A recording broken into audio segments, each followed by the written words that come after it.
Suitcase collective reading. It is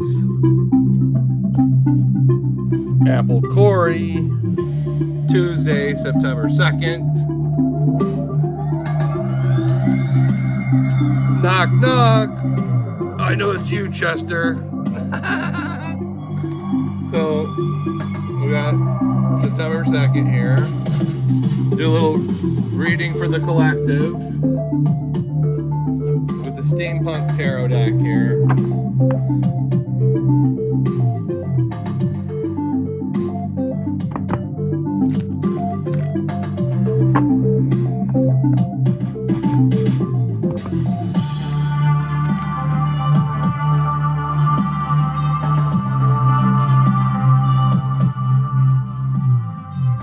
Hopefully everyone had a great Labor Day weekend. I know I did. Princess Peach and Mario had a great time. A couple of trials and tribulations, but we got past those. 4 cups, okay. 4 cups we got. Let's shuffle again here. Let's see what the collective... So we got the 4 of Cups. We'll have to look into what the 4 of Cups is in the Steampunk Tarot, but he's not looking too stoked, so that might have been earlier in the weekend or later in the weekend for a couple minutes. But let's look for the collective here on the 10 of Wands. Whoa, look at that's beautiful. Looks like all our garbage pail kids are flying all over. No, those are tarot cards. That is a beautiful card. Okay, that's a beautiful card for the collective. We'll have to consult the book. Well, it looks beautiful. It looks like things are improving there. And then we got the 4 of Swords. The 4 of Swords for the collective. Let's pull one more to clarify. And then we'll read what those are of the book, because it's very...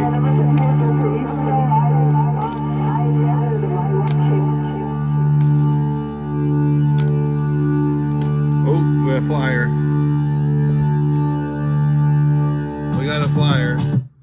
We got a flyer. Oh, the 6 of Cups. Oh, and she looks like a flyer, actually. A flyer card. The card flew right out. And then we got the 6 of Cups. Wow. Okay, so we got the 4 of Cups. The 10 of Wands. The 4 of Swords. And the 6 of Cups here. So let's pause and grab the book. 4 of Cups. No, I don't want any tea. Can't you see that I'm busy? Core meaning, dissatisfaction with reality. Some numbers have very strong associations.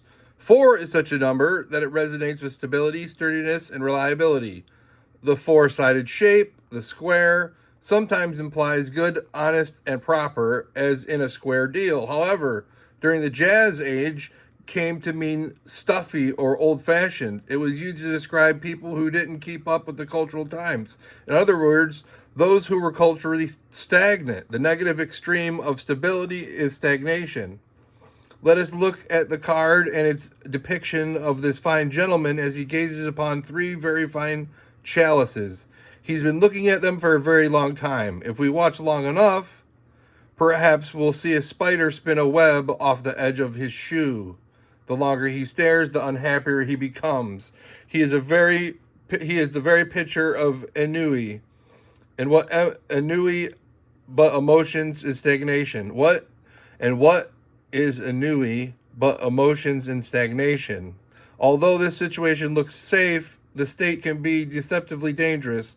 Nothing is being achieved. The disillusion and boredom sap all energy.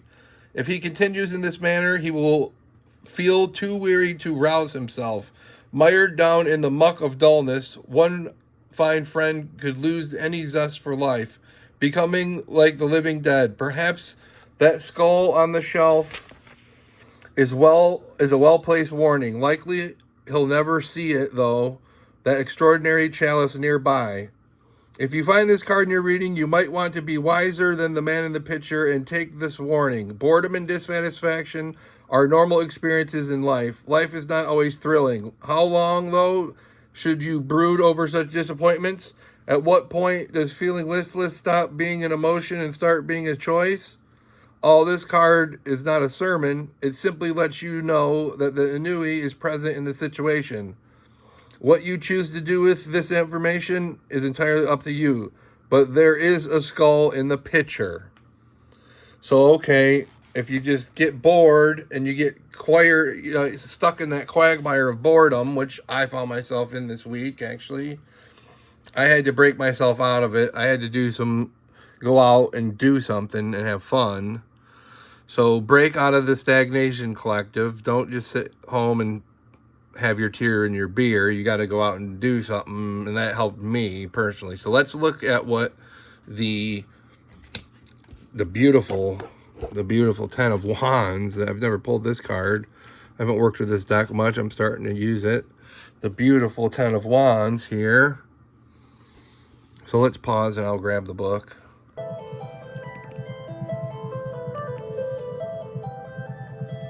Okay, the Ten of Wands. The Ten of Wands. What is more burdensome?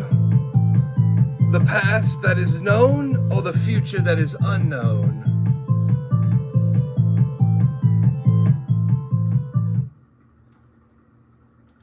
Is the question. Core meaning, carrying a large burden of many burdens.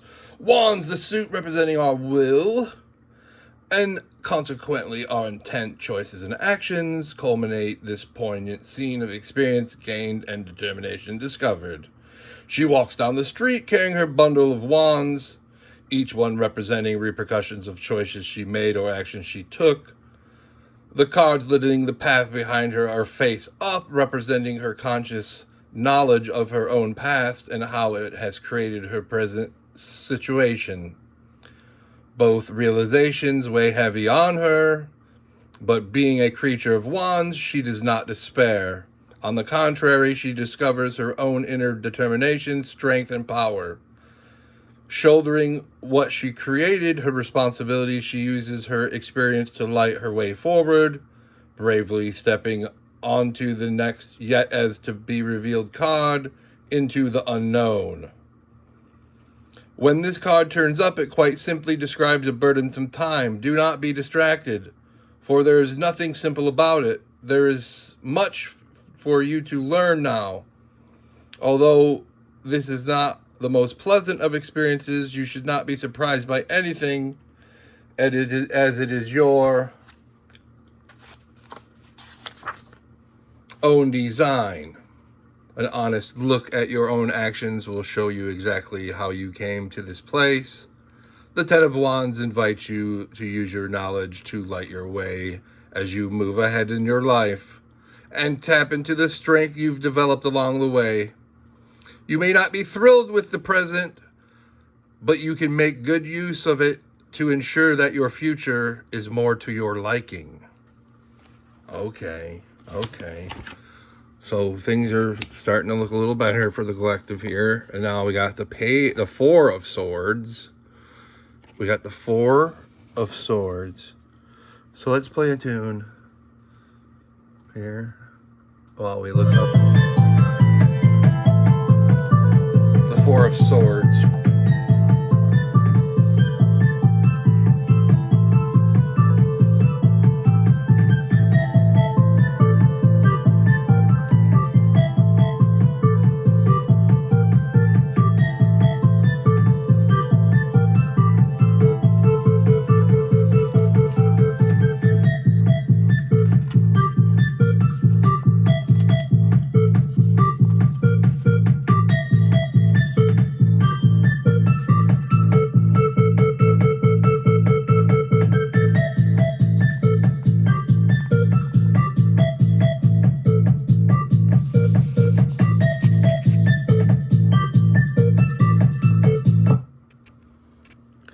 Don't be misled. This is a lot harder than it looks. Core meaning, respite from troubles. We may question the wisdom of enjoying a nap while in the midst of a tricky or dangerous situation. This man, however, appears to be doing just that. A closer look at the situation may convince us that this course of action is actually an excellent choice. The circumstances or events that are set in motion, represented by the three swords hanging from the ceiling, are going to happen. The hourglass lets us know that this is just a matter of time. Because we see three swords aimed at his head and body, we assume he logically concluded that no good will come of these events. While he's imagined how the situation will play out, he has clearly not thought of a way to stop or change the course of events. In similar situations, do you flail about, frustrated and anxious, because you have to do something anyway, and you have to do something, anything? Or our ability to project into and imagine the future is a function of our minds. This ability is a double-edged sword. While imagining the future, we're prone to either hope or worry. When our minds are tangled up with thoughts and fear, it is hard to hear inspired solutions whispered to our souls. By taking time out and quieting our minds, we are more likely to receive a divine message or inspired solution. Beautiful so far. Swords correspond to the element of air, as do birds of all sorts, such as the raven on the windowsill. Birds often symbolize messages from heaven or other divine sources. Ravens don't generally enter a space if swords are flying around. When this card shows up at a reading, remember, still the sword is still in mind. The problems will continue to exist, but you'll be able to see them in different eyes. You'll be able to see them with different eyes. So we now have the Six of Cups.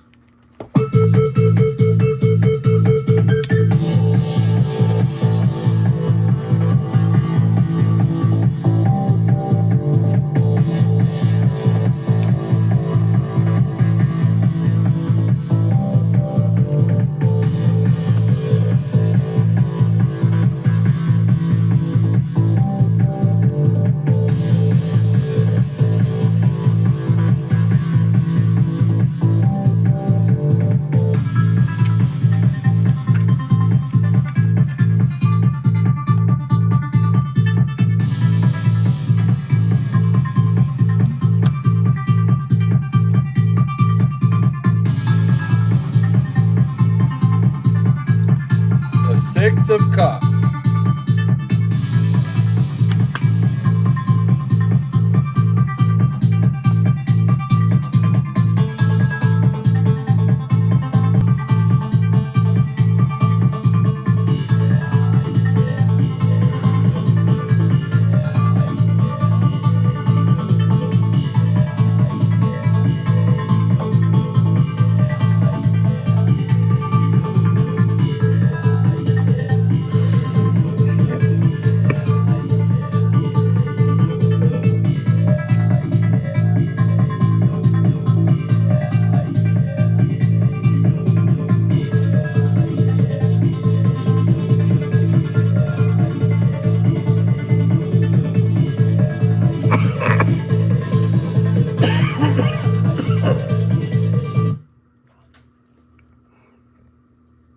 The Six of Cups.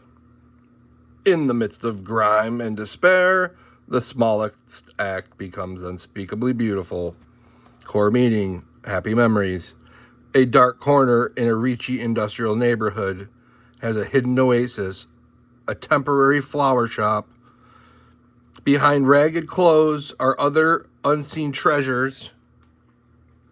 Dreams that haven't fallen prey to reality. Ideals about chivalry, hopes for the future, and shy vulnerability. In an unplanned moment, a memory is created. He will forever remember the sweet girl, beautiful despite her dirty face. She will look for generous kindness in the eyes of every man she meets. They will both know always that magic exists. The cup he gives her contains flowers, symbolic of something lovely, delicate, and transitory. They will in time fade and die, but they will live on in memory, a reminder of the finer things that can spring up anywhere. Memories, though, are funny things and take on lives of their own. They're not entirely trustworthy, and people have been known to romanticize the past. When this card shows up in a reading, a whisper from the past is influencing the situation. A kind act, a gentle touch, a quiet word. Memories being the illusionary things that they are. Memories being the illusionary things that they are can shape your experience in various ways. This young couple could remind you that you are idealizing a past action, and they could be reminding you to move forward with spontaneous innocence, acting from the heart, with no analysis or concerns about future ramifications. While this is an undeniably sweet card, it shares similarities with the Moon card. Our lovely dream worlds of nostalgia are often infused with confusion, light as mist, and easily ignored.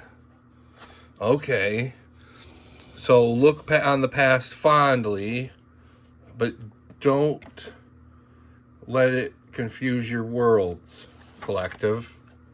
So I say we end in a song.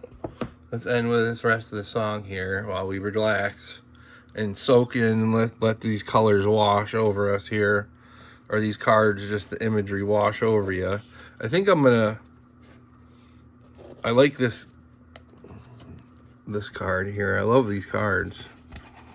So I'm just I like the looks of these two. So let's soak in these two beautiful cards. My new card holder thingy. Let's soak in these cards while we listen to this song, and then we'll let you go.